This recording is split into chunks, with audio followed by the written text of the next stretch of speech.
Okay, so today we're gonna dive into something pretty wild.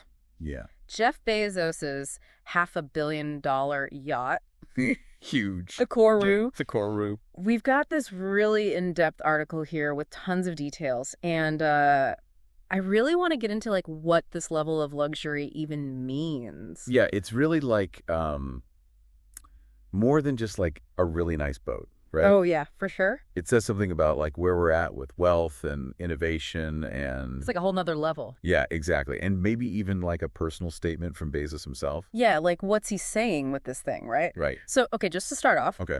this thing is 417 feet long. Wow. Like, try to picture that. It's like a skyscraper on the water, Yeah, that is massive. built by Oceanco in the Netherlands. I've heard of them. Yeah, they're like the top of the top when it comes to this stuff. Yeah. And it's one of the largest private sailing yachts in the world. Okay.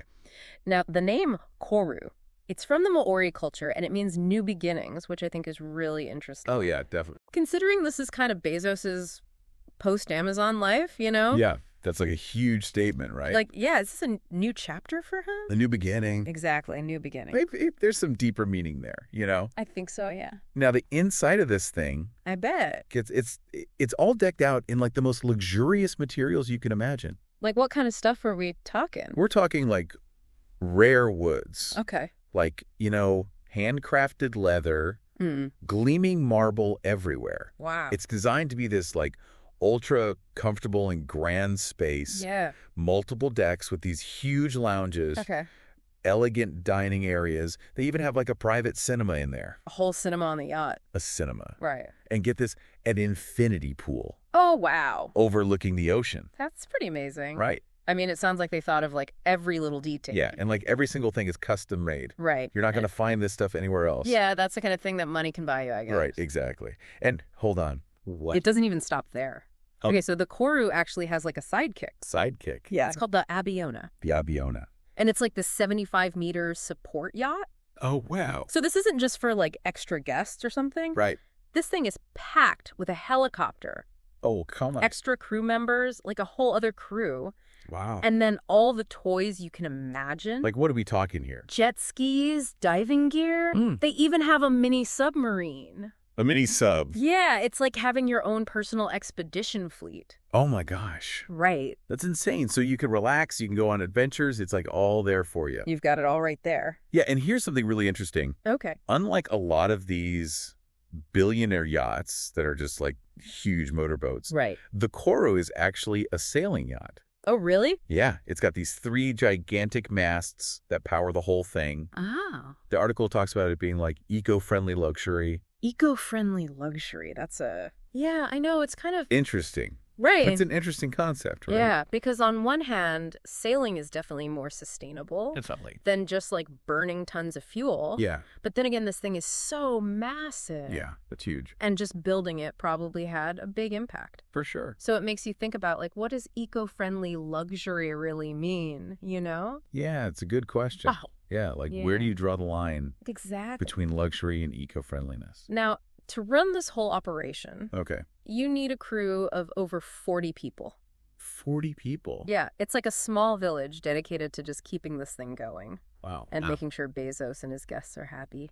Right. Taking care of every little thing. Yeah, every little detail. It's a whole other world.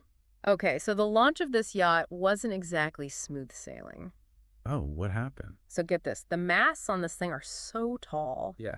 They're actually too tall to pass under a historic bridge in the Netherlands. Yeah, and at first they were talking about like dismantling part of the bridge Really? to let the Koru through, Wow. which obviously caused a huge uproar. I People were not happy about that. Yeah, I can imagine. But eventually they found a way to get it through without touching the bridge. Oh, good. But it definitely like brought up this whole debate about Yeah. how these mega projects can impact communities and history. Exactly. And like, what are we willing to sacrifice for the sake of luxury? Yeah, are there limits to what's acceptable? Right. So just to recap, Okay. we're talking about $500 million, It's hard to even fathom that amount.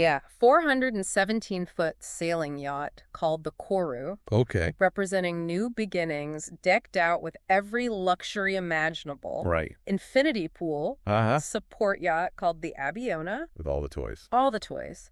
3 massive masts, a crew of over 40 people. Wow.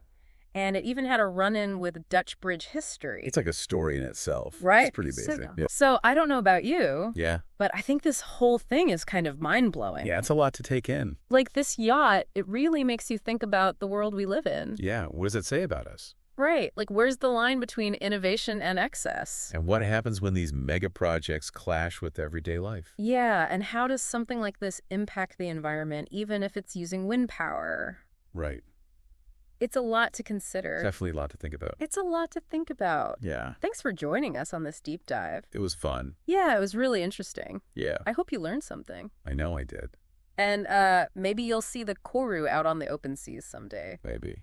But probably not. Probably not. See ya. See ya.